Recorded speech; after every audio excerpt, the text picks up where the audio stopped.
बिस्मिल्लाहिर्रहमानिर्रहीम। हमारा आज का जो आर्टिकल है वो है वेलोसिटी के बारे में। कल हमने जो डिस्कशन की थी वो थी स्पीड को हमने कल किस तरह डिफाइन किया था, rate of change of distance, यानी कि अगर एक ऑब्जेक्ट मूव कर रहा है तो उससे एक टर्म एसोसिएटेड है जिसको हमने स्पीड कहा था। और अगर एक ऑब्जेक्ट मूव करता है उससे एक जगह से दूसरी जगह जाने में ऑब्वियसली कुछ ना कुछ टाइम लगता है, तो वो जो डिस्टेंस कवर करेगा उसको कुछ ना कुछ टाइम लगेगा। फॉर एग्जांपल आप मूव करते हैं एक जगह से दूसरी जगह पे, तो आपके पास जो मूवमेंट है ये मोशन है और आप डिस्टेंस कवर कर रहे होंगे और उस डिस्टेंस को कवर करने में कुछ टाइम भी लगेगा। तो इस तरह से आप क्या फाइंड करते हैं, स्पीड फाइंड कर लेते हैं अगर हम डिस्टेंस और टाइम की रेशो फाइंड आउट कर लें। हमने मुख्तलिफ टाइप्स पढ़ी थी स्पीड की, वेरिएबल स्पीड, यूनिफॉर्म स्पीड, और इसी तरह हमारे पास जो थी एवरेज स्पीड की बात की थी हमने।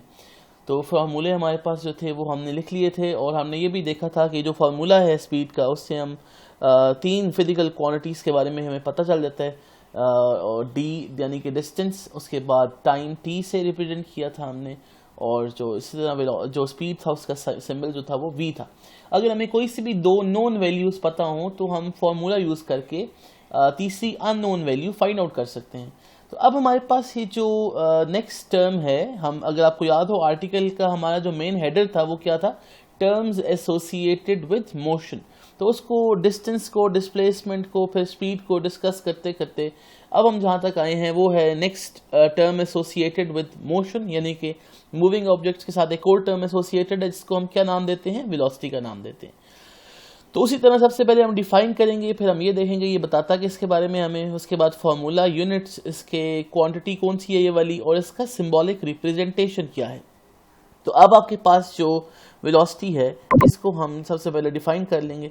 जिस तरह कल हमने स्पीड को डिफाइन किया था, तो rate of change of displacement is called velocity. लेकिन इसका फिजिकल मतलब सुनना बड़ा ज़रूरी है, यानी क्या मतलब होता है कि rate of change of displacement का मतलब क्या है। इसका मतलब ये होता है कि अगर एक ऑब्जेक्ट मूव कर रहा है, सपोज करें उसने पॉइंट ए से बी मूव करना है, और ए से बी अगर वो मूव करता है उसके पास मुख्तलिफ पाथ्स हो सकते हैं, शॉर्टेस्ट पाथ भी हो सकता है और एनी आर्बिट्रेरी पाथ भी हो सकता है। मैंने बताया था कि शॉर्टेस्ट पाथ को हम क्या नाम दे देते हैं, डिस्प्लेसमेंट का, और किसी भी दो पॉइंट्स के दरमियान हमेशा से दो जो है पॉइंट्स के दरमियान का जो शॉर्टेस्ट पाथ है उसको हम डिस्प्लेसमेंट बोलेंगे, जिसको हमने स्ट्रेट लाइन पाथ भी बोला था। और अदर देन दी शॉर्टेस्ट पाथ, जो भी रास्ता है, वो जो भी पाथ है, जो भी डिस्टेंस है, जो भी लेंथ है, उसको फिर हम डिफ्रेंशिएट कर देते हैं डिस्प्लेसमेंट से, उसको हम डिस्टेंस का नाम दे देते हैं। अब सपोज करें कि दो पॉइंट्स हैं, उसके दरमियान एक ऑब्जेक्ट ने मूव करना है, आप उसकी स्पीड फाइंड कर सकते हैं डिस्टेंस बाय टाइम से, उसकी वेलोसिटी फाइंड कर सकते हैं डिस्प्लेसमेंट बाय टाइम से। अब अगर आपको याद हो डिस्टेंस और डिस्प्लेसमेंट में क्या बेसिक डिफरेंस है, एक तो ये है कि जो shortest distance between two points है उसको हम डिस्प्लेसमेंट बोलते हैं, और उस शॉर्टेस्ट डिस्टेंस पे अगर एक बंदा चलने शुरू कर दे, मैंने आपको एग्जांपल दी थी कि आपके घर में जो रोप है, क्लोथ लाइन जिसे हम बोलते हैं, जिसमें हम कपड़े डालते हैं, वो दो पॉइंट्स के दरमियान फिक्स जो रास्ता है वो शॉर्टेस्ट पॉसिबल रास्ता है उन दो पॉइंट्स के दरमियान का। अगर आप उस पर चलने शुरू कर दें, यानी कि उस रास्ते को फॉलो करें, क्लोज लाइन वाले को जिस पे आप कपड़े हैंग करते हैं, तो आपकी डायरेक्शन चेंज नहीं होगी, यूनिडायरेक्शनल रहेगी, यानी कि वो क्वांटिटी जिसकी डायरेक्शन चेंज नहीं होती, तो इस पर्टिकुलर क्वांटिटी को हम फिर वेक्टर क्वांटिटी मान लेते हैं। और जो आपके पास डिस्टेंस है अदर देन दी शॉर्टेस्ट डिस्टेंस, यानी कि जो भी पाथ है, जब आप उस पर मूव करेंगे तो direction point two point very होती जाती है। तो इस तरह से हम फिर डिस्टेंस और डिस्प्लेसमेंट को डिफ्रेंशिएट करते हैं। तो ये बात याद रखनी है कि आपके पास जो डिस्टेंस और डिस्प्लेसमेंट है वही डिफरेंस यहाँ पे स्पीड और वेलोसिटी का भी है। कि जिस तरह डिस्टेंस और डिस्प्लेसमेंट में एक बेसिक फ़र्क ये था कि एक स्केलर क्वांटिटी है डिस्टेंस जो है, और वेक्टर जो है वो डिस्प्लेसमेंट है बिकॉज ऑफ द डायरेक्शन। तो similarly we will say that कि displacement covered by an object in a unit time is called velocity, और it is also called the rate of change of displacement. तो ये आपके पास जो है सबसे पहले आ गई डेफिनेशन, यानी कि अब आप अगर चलने शुरू करते हैं और आपकी थ्रू आउट द जर्नी कुछ टाइम लगता है आपको, आप उस टाइम को नोट करेंगे ऑब्वियसली टाइम मेजरिंग डिवाइसेस से, और जितना आपको जो है वो टाइम लग रहा है और जितना आपने डिस्प्लेसमेंट कवर किया होगा, अगेन डिस्प्लेसमेंट कब मेजर करते हैं या डिस्प्लेसमेंट किन दो पॉइंट्स के दरमियान मेजर किया जाता है, इनिशियल और फाइनल पॉइंट्स के दरमियान। यानी कि आपकी जर्नी जिस तरह मर्जी की है, हम जब कैलकुलेट करेंगे डिस्प्लेसमेंट को तो वो हमेशा शॉर्टेस्ट स्ट्रेट लाइन डिस्टेंस होगा बिटवीन दी टू पॉइंट्स, और वो हमेशा इनिशियल एंड फाइनल पॉइंट्स के दरमियान का होगा, यानी कि जहाँ से आपने चलना शुरू किया और जहाँ पे आप जाके रुक गए। तो इसको दो तरह से डिफाइन कर दिया हमने। Rate of change of displacement is called velocity. जब वर्ड यूज हो जाए रेट ऑफ चेंज का तो इसमें टाइम लिखने की जरूरत नहीं होती, बिकॉज रेट ऑफ चेंज हमेशा यानी कि मोस्ट कॉमनली जो हम टर्म यूज करते हैं रेट ऑफ चेंज की, वो टाइम के लिहाज से कोई चीज़ चेंज हो रही होती है। So rate of change of displacement means कि आपका जो ऑब्जेक्ट है वो मूव कर रहा है और डिस्प्लेसमेंट चेंज हो रहा है और टाइम के लिहाज से चेंज हो रहा है। तो इसलिए whether you write it rate of change of displacement or you say that the displacement covered by an object in a unit time is called velocity। Unit time का मैंने मतलब बताया था कि जनरली जो है यूनिट टाइम जो है वो कोई सा टाइम इंटरवल हो सकता है, लेकिन स्पेसिफिकली अगर यूनिट टाइम की बात की जाए तो इसको 1 सेकेंड का टाइम इंटरवल भी मान लेते हैं। यूनिटी से वर्ड निकला ये वाला।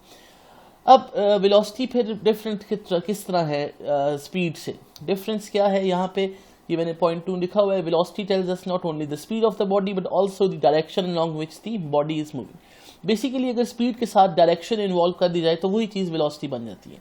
और यहाँ पे फिर हमें वेलोसिटी जो है वो दोनों चीज़ों के बारे में इंफॉर्मेशन देगी। वो हमें क्योंकि देखें याद रखें कि वेक्टर और स्केलर में अगर हम बात करें डिफरेंस किस चीज़ का था, डायरेक्शन का। तो अगर किसी वेक्टर का सिर्फ मैग्नीट्यूड डिस्कस किया जाए तो वो स्पीड फॉर एग्जांपल इस केस में कहलाएगी, यानी कि वेलोसिटी के मैग्नीट्यूड को हम स्पीड बोल देंगे और इसकी डायरेक्शन जो है वो हमें फिर बता देगी वो किस पर्टिकुलर पाथ के लॉन्ग मूव कर रहे हैं। तो जो वेलोसिटी है वो हमें दोनों चीज़ों के बारे में इंफॉर्मेशन देती है, स्पीड के बारे में भी यानी कि मैग्नीट्यूड ऑफ मोशन यानी कि magnitude of the displacement in respect to time, और साथ इसकी डायरेक्शन के बारे में भी हमें इंफॉर्मेशन मिल जाती है। तो ये फ़ायदा होता है वेलोसिटी का, यानी कि मूविंग ऑब्जेक्ट्स के साथ दो चीज़ें जो एसोसिएटेड है, उसका मैग्नीट्यूड जो वो डिस्प्लेसमेंट कवर कर रहा है और साथ उसकी डायरेक्शन कि वो डिस्प्लेसमेंट किस डायरेक्शन में कवर कर रहा है। जिस तरह हमने उस दिन एग्जाम्पल पढ़ी थी वो जिसमें हमने कहा था कि अगर आप किसी शॉपिंग मॉल में जाते हैं और आप एक ड्रिंक का खरीदते हैं तो आप डिस्प्लेसमेंट फाइंड आउट कर सकते हैं। जाते हुए पॉजिटिव डिस्प्लेसमेंट होगा, वापस आते हुए डायरेक्शन चेंज होगी तो नेगेटिव डिस्प्लेसमेंट होगा, क्योंकि वेक्टर क्वांटिटी है ना, डायरेक्शन डिपेंडेंट है। जिस तरह हमने नॉर्थ साउथ वेस्ट ईस्ट की बात की थी, या जिस तरह मैथमेटिक्स में positive Y axis negative Y axis की बात करते हैं, या पॉजिटिव एक्स एक्सिस या नेगेटिव एक्स एक्सिस की बात करते हैं, तो डायरेक्शन में फिर प्लस और नेगेटिव का साइन इंपॉर्टेंट हो जाता है। तो इसलिए हमने वो एग्जांपल पढ़ी थी कि अगर आप अपने घर से शॉपिंग मॉल की तरफ जा रहे हैं, अपने घर से अगर आप मार्केट की तरफ जा रहे हैं, तो आपका डायरेक्शन जो है वो पॉजिटिव कंसिडर अगर कर रहे हैं तो इसकी ऑपोजिट डायरेक्शन पर नेगेटिव कंसिडर करनी होगी। इसका फार्मूला क्या है, फार्मूला जो है वेलोसिटी का वो होता है डिस्प्लेसमेंट बाय टाइम।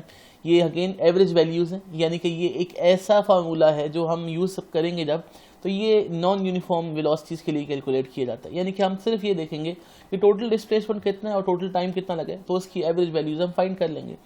ऐसा यूनिट्स क्या होंगे वेलोसिटी के, डिस्प्लेसमेंट चूँकि लेंथ है तो लेंथ के यूनिट क्या होते हैं मीटर, टाइम के यूनिट वही सेकंड है, ये तो चेंज नहीं होने वाले, तो मीटर पर सेकंड जो है वही यूनिट है जो स्पीड के यूनिट भी थे, तो यूनिट दोनों के सेम है स्पीड के और वेलोसिटी के। कौन सी क्वांटिटी है ये, डिस्प्लेसमेंट की वजह से अब ये स्केलर नहीं रहा है, क्या बन गया है, वेक्टर क्वांटिटी बन गई है। सिंबल क्या होता है इसका, स्मॉल वी, और या इसको बोल्ड फेस करेंगे या आप इसके ऊपर एरो हेड लगा देंगे या इसके ऊपर अगर आप बार लगा देंगे तो ये क्या बन जाएगी, फिर वेक्टर क्वांटिटी बन जाएगी। तो सिंबॉलिक रिप्रेजेंटेशन इंपॉर्टेंट है। अगर आप इसको कैपिटल वी लिख देंगे सपोज गलती से, तो वो वेलोसिटी नहीं रहेगा, वो क्या बन जाएगा, वॉल्यूम बन जाएगा। इसलिए सिंबल्स का ख्याल रखना है, वेलोसिटी को वेलोसिटी रखना है, वॉल्यूम नहीं बना देना। दूसरी बात ये है कि अब ये आपके पास आ गया अगर क्वेश्चन एग्जाम में कि डिफाइन वेलोसिटी, तो ये सारे 6 पॉइंट्स हैं जो आप इसके बारे में लिख सकते हैं। आपको इस 3 मार्क्स फुल मिल जाते हैं, क्योंकि हर जो डिस्ट्रीब्यूशन है शॉर्ट क्वेश्चंस की वो 0.5 मार्क्स का हर पॉइंट 0.5 मार्क्स का, देखें 0.5 × 6 3 मार्क्स इस तरह पूरे हो जाते हैं। उसके बाद हम यहाँ बात करते हैं दोबारा से कि अगर वेलोसिटी का फार्मूला है डिस्प्लेसमेंट बाय टाइम, तो हम इस फार्मूले को किस फिजिकल क्वांटिटी को फाइंड आउट करने के लिए यूज़ कर सकते हैं। वेलोसिटी क्या है, अब d/t है, वेलोसिटी को बोल्ड फेस कर देना है, ये जो आपके पास नंबर 1 लिखा हुआ है, या इसके ऊपर एरो हेड लगा देना है। तो मैंने वहाँ बोल्ड फेस किया हुआ है, मैंने दोनों सिंबॉलिक रिप्रेजेंटेशन यूज़ करने, डिस्प्लेसमेंट के ऊपर एरो हेड लगा दिए और वेलोसिटी के ऊपर जो है एरो हेड नहीं लगाया बल्कि बोल्ड फेस यूज़ कर दिए, ठीक हो गया। तो अब यहाँ पे जो है अगर देखा जाए तो इसको अगर मैं थोड़ा सा मजीद क्लैरिफाई कर दूँ कि ये जो टाइम लिखा हुआ है ना, इसको आप बोल्ड फेस नहीं करेंगे, d/t इस तरह लिख देंगे, यानी कि ये आपके पास आपको ज़्यादा क्लियर हो जाएगी बात कि इसमें अब जो स्लाइड में अगर आप गौर से देखें, velocity is displacement by time में नंबर 1 जो फार्मूला लिखा हुआ है, वेलोसिटी भी वेक्टर, डिस्प्लेसमेंट भी वेक्टर, टाइम क्या है हमारे पास, स्केलर। अब अगर आपको डिस्प्लेसमेंट और टाइम गिवन हो तो आप क्या फाइंड कर सकते हैं, वेलोसिटी। न्यूमेरिकल प्रॉब्लम्स की बात कर रहे हैं। नंबर 2, अगर हम इसको क्रॉस मल्टीप्लाई कर दें डिस्प्लेसमेंट की वैल्यू फाइंड आउट करने के लिए, तो वेलोसिटी और टाइम को अगर मल्टीप्लाई कर दिया जाए, इसका मतलब है कि अगर नोन वैल्यूज हमारे पास आ जाएं वेलोसिटी की और टाइम की, तो थर्ड अननोन यानी कि डिस्प्लेसमेंट वो हम फाइंड कर सकते हैं। सिमिलरली अगर आपको टाइम अननोन है, डिस्प्लेसमेंट और वेलोसिटी गिवन है, तो डी बाई वी यानी कि इसी फार्मूले को मैनिपुलेट करेंगे आप। ये जो फार्मूला है इसको आप क्रॉस मल्टीप्लाई करके डिफरेंट वैल्यूज फाइंड आउट कर सकते हैं। तो यानी कि 3 फिजिकल क्वांटिटीज इन्वॉल्व हैं। अगर 3 फिजिकल क्वांटिटीज इन्वॉल्व हैं इस फॉर्मूले में, दो नोन होंगी, उसकी वजह से तीसरी अननोन फाइंड आउट कर सकेगी। अगेन वेलोसिटी अगर होगी तो मीटर पर सेकंड यूनिट आएगा, डिस्प्लेसमेंट का यूनिट मीटर आ जाएगा, टाइम का यूनिट फिर सेकंड आ जाएगा। यानी कि यूनिट्स तो चेंज नहीं होने, यूनिट वही रहने हैं जो हमने बात की थी बेस यूनिट्स में, और एसआई यूनिट्स में जो दूसरे यूनिट्स थे वो कौन से थे, डिराइव्ड यूनिट्स। तो इस वक्त जो हमने तीनों चीज़ें कैलकुलेट की हैं, इसमें से आपने ये बताना है बेस यूनिट्स कौन से वाले और डिराइव्ड यूनिट्स कौन से। ये जो हमने 3 क्वांटिटीज लिखी हैं, किसके यूनिट बेस वाले होंगे, किसके यूनिट डिराइव्ड होंगे। यस ऑब्वियसली वेलोसिटी का जो यूनिट होगा वो डिराइव होगा, और जो आपके पास बेस यूनिट है वो तो डिस्प्लेसमेंट और टाइम का होगा। डिस्प्लेसमेंट को हमने क्या कहा था कि ये लेंथ की ही एक टाइप है, तो ये बेस यूनिट इसलिए है। उसके बाद हम बात करते हैं टाइप्स ऑफ वेलोसिटी की। टाइप्स ऑफ वेलोसिटी, सबसे पहले यूनिफॉर्म वेलोसिटी, नॉन यूनिफॉर्म, फिर उसके बाद एवरेज वेलोसिटी। यानी कि 3 तरह की वेलोसिटीज हैं जिनको हमें डिस्कस करना है। बिल्कुल उसी तरह उसी पैटर्न पे हम चल रहे हैं जिस पैटर्न में हमने स्पीड को डिस्कस किया था। तो अब आपके पास सबसे पहले जो है यूनिफॉर्म वेलोसिटी क्या है, क्या होनी चाहिए, वैसे आप बताएंगे कि अगर एक बॉडी जो है वो यूनिफॉर्म वेलोसिटी के साथ मूव कर रहा है तो उसके साथ क्या कैरेक्टरिस्टिक एफिलिएटेड होगी कि उसका जो डिस्प्लेसमेंट है वो इक्वल होना चाहिए फॉर इक्वल टाइम इंटरवल्स। तो अगर एक ऑब्जेक्ट जो है वो अपना मोशन स्टार्ट करता है और वो इक्वल डिस्प्लेसमेंट कवर करता है इक्वल इंटरवल्स ऑफ टाइम में। फॉर एग्जांपल अगर आप चलना शुरू करें, आपके पास एक जो है वो मैंने कल भी एग्जांपल दी थी कि स्टॉप वॉच है, और अगर आपके पास कोई पेडोमीटर है जो आपको नंबर ऑफ स्टेप्स के बारे में इंफॉर्मेशन दे रहा है, तो उसमें आप क्या होगा, आपने चलना शुरू किया, आपने टाइम इंटरवल खुद सेलेक्ट कर लिया। टाइम इंटरवल आपने सब वो सेलेक्ट कर लिया कि मैंने हर 1 सेकंड के बाद अपना नंबर ऑफ स्टेप्स मेजर करने हैं। तो होगा क्या, अगर आपकी स्पीड एक जैसी, अगर आपकी पेस एक जैसी है, तो आप इक्वल डिस्प्लेसमेंट कवर करेंगे इक्वल इंटरवल ऑफ टाइम में, आप इक्वल नंबर ऑफ स्टेप्स करेंगे इक्वल इंटरवल ऑफ टाइम में। यानी हर 1 सेकंड के बाद सपोज अगर आप 2 स्टेप्स कवर कर रहे हैं, फिर अगले सेकंड में भी 2 स्टेप्स, उससे अगले सेकंड में भी 2 स्टेप्स, तो आपके पास फिर ऐसा ऑब्जेक्ट जो मूव कर रहा है इसके साथ जो वेलोसिटी एफिलिएटेड है वो क्या हो जाएगी, फिर यूनिफॉर्म वेलोसिटी। इसको हम एग्जांपल से भी डिस्कस करेंगे, हम टेबल ड्रॉ करेंगे जिसमें डिस्प्लेसमेंट और टाइम की बात करेंगे। A body has uniform velocity if it covers equal distances and equal displacement का वर्ड यूज करेंगे, सॉरी फॉर दैट। यहाँ पे आप इसको करेक्ट कर लीजिएगा, मैं भी करेक्ट कर, तो displacement equal displacements in equal interval of time. Copy paste करने का यही नुकसान होता है, इसलिए कॉपी पेस्ट नहीं करना चाहिए। अच्छा, अब यहाँ पे क्या है, equal displacement in equal interval of time however short time interval में भी। ये जो मैंने कल ही बताया था, शॉर्ट टाइम इंटरवल में भी का मतलब है कि टाइम इंटरवल जिस तरह मर्जी सिलेक्ट कर लें आप, ये इससे फर्क नहीं पड़ता, यानी कि लार्जर टाइम इंटरवल्स के लिए भी, शॉर्टर टाइम इंटरवल्स के लिए भी। अब ये है कि दूसरी टाइप क्या है, नॉन यूनिफॉर्म या वेरिएबल वेलोसिटी। यूजुअली हम शॉर्ट टाइम इंटरवल इसलिए लेते हैं बिकॉज उसमें मेजरमेंट आसान हो जाती है, उसमें मेजरमेंट्स जो है आसान इसलिए हो जाती है कि हम उसमें इक्वल डिस्प्लेसमेंट्स कवर कर सकते हैं इक्वल इंटरवल्स ऑफ टाइम में। नॉन यूनिफॉर्म वेरिएबल वेलोसिटी क्या होगी, a body has a non-uniform velocity if it covers unequal displacements in equal intervals of time। इसमें भी आप डिस्प्लेसमेंट का वर्ड जो है वो इसको करेक्ट कर लें, डिस्प्लेसमेंट्स की हम बात कर लेंगे, ठीक है जी। अब यहाँ पे जो है अगर एक ऑब्जेक्ट मूव करना शुरू करे और उसकी जो है मोशन वेरिएबल है, वेरिएबल होने का मतलब क्या है कि एक जैसा नहीं है। आपने टाइम इंटरवल 1 सेकंड सेलेक्ट किया, पहले में आपने 2 स्टेप्स कवर किए, अगले सेकंड में अगर आपने 4 स्टेप्स किए, अगले में 8 किए, फिर आपने 15 कर लिए, फिर आपने जंपिंग शुरू कर दी और आप जो है वो लार्जर डिस्टेंसेस ट्रेवल करने, डिस्प्लेसमेंट्स ट्रेवल करने शुरू कर गए, तो ऐसी वेलोसिटी को आप क्या बोलेंगे, फिर वेरिएबल वेलोसिटी। तो कहने का मतलब ये है कि अगर आप अनइक्वल डिस्प्लेसमेंट्स कवर कर रहे हैं इक्वल इंटरवल ऑफ टाइम में, टाइम इंटरवल तो वही रहेगा ना जिसपे आपने मेजरमेंट करनी है, तो उसके लिहाज से हम कंपैरिजन कर रहे हैं पिछले टाइम इंटरवल को, यानी कि हर 1 सेकंड के बाद जो टाइम इंटरवल है हम उसको कंपेयर करते हैं पिछले वाले टाइम इंटरवल के साथ। अब फिर आपके पास जो फिर वेलोसिटी होगी वो वेरिएबल वेलोसिटी होगी या नॉन यूनिफॉर्म वेलोसिटी होगी। उसके बाद हम बात करते हैं एवरेज वेलोसिटी की। एवरेज क्या होती है किसी भी चीज़ की, कल भी हमने डिस्कशन की थी। अगर आपके पास कोई सब्जेक्ट्स हैं, आप उसकी एवरेज कैसे फाइंड करते हैं, आप टोटल मार्क्स को टोटल नंबर ऑफ सब्जेक्ट्स के साथ डिवाइड कर देते हैं, तो इस तरह से आपके एवरेज मार्क्स आ जाते हैं ओवरऑल। तो एवरेज वेलोसिटी भी क्या होनी चाहिए, फिर जो चीज़ें इसमें इन्वॉल्व हैं, टोटल डिस्प्लेसमेंट जो कवर की है किसी ऑब्जेक्ट ने through out the journey divide by total time taken, तो वहाँ से हमारे पास एवरेज वेलोसिटी आ जाएगी उस पर्टिकुलर ऑब्जेक्ट की। इसको हम फिर उसी तरह यूनिफॉर्म वेलोसिटी को टेबल ड्रॉ करेंगे। यहाँ पे कोई सी भी वैल्यू आप ले सकते हैं। मैंने यहाँ पे लिया कि सपोज पहले टाइम 0 है स्टॉप वॉच पर, जो आपने डिस्प्लेसमेंट कवर किया होगा वो भी क्या हो जाएगा 0। यहाँ पे आप इसको डिस्प्लेसमेंट कर दें, डिस्प्लेसमेंट भी क्या हो जाएगा यहाँ पे 0। अब इसी तरह 1 सेकेंड गुजरा, आपने सपोज 10 मीटर का डिस्प्लेसमेंट कवर किया। उसके बाद ये टाइम इंटरवल 1 सेकेंड गुजरा, आपने जब नोट किया डिस्प्लेसमेंट तो 10 मीटर्स हो गया। सपोज 2 सेकेंड गुजरे और फिर आपके पास डिस्प्लेसमेंट टोटल 20 मीटर हो गया। इनिशियल के मुकाबले में 10 मीटर ही कवर किया उसने। हर इंटरवल में 10 मीटर का एडिशन होता जा रहा है, हर टाइम इंटरवल में भी 1 सेकेंड का एडिशन होता जा रहा है। तो अब आपके पास अगर आप इक्वल डिस्प्लेसमेंट्स कवर कर रहे हैं इक्वल इंटरवल ऑफ टाइम में, 1 से 2 सेकेंड में 1 सेकेंड गुजरे ना, 10 से 20 मीटर्स में भी 10 मीटर्स ही पास हुए कवर किए, तो ये क्या हो गया फिर यूनिफॉर्म हो गया, एक जैसा हो गया, सिमिलैरिटी आ गई दोनों में, तो ये यूनिफॉर्म है।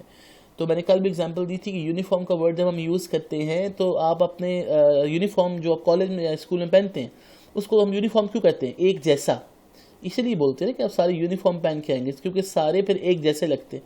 तो इस तरह से आपके पास यूनिफॉर्म का वर्ड यहाँ पे भी यूज़ किया जा रहा है, एक जैसा है। यहाँ पे क्या एक जैसा है, मोशन एक जैसा होने का मतलब क्या होता है कि अगर आप चलने शुरू कर दें और आप इक्वल डिस्प्लेसमेंट कवर करने शुरू कर दें तो फिर ये देखिएगा 0 0 टाइम 0 डिस्प्लेसमेंट भी 0। 1 सेकेंड गुजरा, टाइम इंटरवल हमने 1 सेकेंड खुद सेलेक्ट किया है, again you are not bound, you can choose any time interval. तो डिस्प्लेसमेंट पहले 0 है, बाद में 10 हो गया, 1 सेकेंड और गुजरा, टोटल 2 सेकेंड गुजर चुके हैं और डिस्प्लेसमेंट अब 10 से 20 हो चुके हैं। तो अब अगर आपको कहा जाए कि 1 और 2 के दरमियान 1 सेकेंड गुजरने के बाद जो दूसरा सेकेंड आया इसमें टाइम इंटरवल कितना गुजरा है, तो ऑब्वियसली 1 सेकेंड गुजरा। इसमें कितना डिस्प्लेसमेंट हुआ, 20 - 10 10 का हुआ। तो इस तरह से आप थ्रू आउट द जर्नी देख लें, equal displacements equal interval of time में हो रहा है। तो अब आपने क्या करना है, अब आपकी असाइनमेंट ये है कि एवरेज वेलोसिटी यहाँ पे फाइंड करनी है और मुझे व्हाट्सएप कर देना है आप। उसके बाद हमारे पास नॉन यूनिफॉर्म वेलोसिटी क्या होगी, अगेन जहाँ पर इसको आप डिस्प्लेसमेंट्स को रिप्लेस करेंगे, डिस्प्लेसमेंट लाजमी लिखेंगे यहाँ पे। अच्छा जी, तो अब आपने क्या करना है यहाँ पे नॉन यूनिफॉर्म वेलोसिटी की वही एग्जांपल कल वाली मैंने दे दी, जिस डिस्प्लेसमेंट अगर अनइक्वल है 0 7 20 20, आप देख सकते हैं कोई यूनिफॉर्मिटी नहीं है, टाइम इंटरवल तो सेम है लेकिन एक जैसा डिस्प्लेसमेंट कवर नहीं हो रहा हर एक टाइम इंटरवल में। तो यहाँ से अब आपने इसको भी फाइंड आउट करना है, एवरेज वेलोसिटी इसकी नॉन यूनिफॉर्म मोशन की। तो अब आपने बतानी है मुझे इसका सोल्यूशन। इंपॉर्टेंट बात, अब सॉल्व एग्जाम्पल 2.3 बड़ी मजे की एग्जाम्पल है, उससे पहले आप इसको देखेंगे। We have to now revise distance and displacement with an example. मैंने एग्जाम्पल की ही जो डायग्राम है वो पेस्ट की है यहाँ पे। देखिए ये 2 पॉइंट्स हैं, पॉइंट ए और बी, ठीक है। ए और बी के दरमियान 2 पाथ्स हैं, एक ब्लू कलर का पाथ है, एक पर्पल कलर का पाथ यहाँ पे शो किया हुआ है। अगर मैं आपसे पूछूं कि इसमें से शॉर्टेस्ट पाथ कौन सा है, तो ऑब्वियसली स्ट्रेट लाइन पाथ जो है वही शॉर्टेस्ट पाथ है। मतलब ये कर्सर देखिएगा, अगर आप इस पॉइंट ए पे हैं, इस पॉइंट ए पे हैं और आप कहते हैं कि मैंने बी पे जाना है, तो आप बिल्कुल स्ट्रेट लाइन फॉलो करें एक डायरेक्शन में, तो ये क्या कहलाएगा, डिस्प्लेसमेंट। इसके अलावा जो सा मर्जी पाथ ड्रॉ कर दें वो क्या होगा, डिस्टेंस कहलाएगा। तो ये जो सर्कुलर पाथ है जिसको हम सेमी सर्कल बोलेंगे, सेमी सर्कल क्यों बोल रहे हैं, because half of the circle है ना, ये अगर कंप्लीट होता ये सर्कल बन जाता। तो ये जो पाथ है ये डिस्टेंस है, ये पर्पल कलर का, तो ये मैंने लिख दिया डिस्टेंस है यहाँ पे, और डिस्टेंस क्या है, हाफ ऑफ द सर्कमफेरेंस। यानी कि अगर आपसे कहा जाए कि पॉइंट ए से बी जो अगर ये देखे ना, अगर ये सेमी सर्कल है ना पर्पल, तो फिर इसके सेंटर से, मैं ये देखें ये सेंटर बना हुआ ब्लैक कलर का डॉट नजर आ रहा होगा आपको, इसके सेंटर से पॉइंट बी तक का डिस्टेंस या इसके सेंटर से पॉइंट ए तक का डिस्टेंस क्या होगा, इसका रेडियस कहलाएगा ना। समझ आ गई बात की नहीं समझ आई, दोबारा सुनिएगा। ये पूरा सेमी सर्कल बना हुआ है, यानी कि आपके पास एक डायग्राम में सेमी सर्कल बना हुआ है। ये सेमी सर्कल का क्या है, सेंटर है ये वाला। तो सेंटर से लेके सर्कमफेरेंस तक का जो डिस्टेंस होता है उसको क्या कहते हैं हम, उसको कहते हैं रेडियस। तो इस पॉइंट से यहाँ तक रेडियस है, इस पॉइंट से यहाँ तक भी रेडियस है। अब आपके पास अगर ये पर्पल कलर का पाथ फॉलो किया जाए, पर्पल कलर का पाथ फॉलो किया जाए तो ये डिस्टेंस होगा, और अगर ये ब्लू कलर का पाथ फॉलो किया जाए तो ये डिस्प्लेसमेंट होगा। तो अगर मैं कहूँ आपसे कि ए से चलने शुरू किया ऑब्जेक्ट ने, वो चलने शुरू करता है ब्लू कलर के पाथ को फॉलो करता है, यहाँ पहुंच जाता है, कितना डिस्टेंस, कितना डिस्प्लेसमेंट सॉरी कवर किया होगा उसने, आर के बराबर, रेडियस के बराबर। यहाँ रुकता नहीं है उसने, बी तक जाना है, यहाँ तक और जाता है तो कितना डिस्प्लेसमेंट कवर कर चुका होगा, 2 टाइम्स द रेडियस। तो डिस्प्लेसमेंट जो है ए से बी वो 2 टाइम्स द रेडियस है, ठीक है। अगर आपसे कहा जाए डिस्प्लेसमेंट की बजाय आप डिस्टेंस कैलकुलेट करें, तो डिस्टेंस तो ये वाला है ना पर्पल कलर का, ये क्या होगा सर्कमफेरेंस का हाफ। तो सर्कमफेरेंस की वैल्यू क्या होती है 2 पाई आर, तो 2 पाई आर में फिर हाफ क्या होगी 2 पाई आर डिवाइड बाई 2, तो पाई आर रह जाएगा डिस्टेंस। तो यानी कि pi r is the distance travelled by the object if it follows this purple path. तो पाई आर से आप कैलकुलेट कर लेंगे डिस्टेंस को। और इसका मतलब ये है कि अब अगर आपको रेडियस गिवन हो, सपोज करें कि रेडियस 2 है, 2 मीटर्स है, तो 2 इंटू 2 4 आ जाएगा डिस्प्लेसमेंट, और 3.14 इंटू 4 पुट करेंगे, 3.14 इंटू 2 पुट करेंगे आप रेडियस को। तो यहाँ पे आप फिर डिस्टेंस भी कैलकुलेट कर सकते हैं। Hopefully you have understood this. तो ये आप बड़ा इंपॉर्टेंट पॉइंट है, ये आपने याद रखना है, बड़ी इंपॉर्टेंट एग्जांपल है, ये आगे जाके भी काम आएगी आपको। ये वाली एग्जांपल हम पढ़ रहे हैं, ये वाला जो चीज़ हम पढ़ रहे हैं कि डिस्प्लेसमेंट कैसे फाइंड करते हैं, लाजमी बताइएगा मुझे इस एग्जांपल से कि आपको ये बात समझ आई है या नहीं समझ आई। ये आपका था जी आज का lecture. Hopefully you have understood this. इंशाल्लाह फिर नेक्स्ट टाइम नेक्स्ट लेक्चर में हम नेक्स्ट बात करेंगे। Thank you very much.